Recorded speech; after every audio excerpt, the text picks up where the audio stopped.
vaso para ser usado. Amém. Glória a Deus. Deus está me mandando.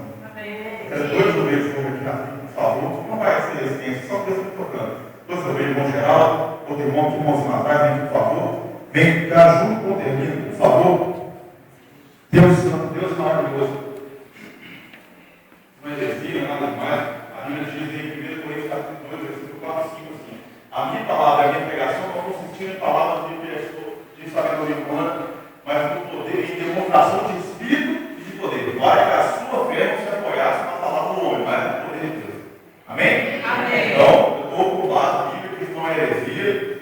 Deus está me tocando desde o momento que eu estava no celular lá, que Deus quer me dar uma experiência profunda e sobrenatural com Ele. A Bíblia diz no livro de Coríntios, 1 Coríntios, capítulo 2, versículo 9: aquilo que o olho não viu e não subiu o coração do homem, são as coisas que Deus tem preparado para aqueles que o amam. Amém. Então, Deus vai te mostrar algumas dessas coisas nessa noite. Você crê? Todo mundo se dá para cá. Possivelmente não vai aguentar agora se não tiver a vida dele.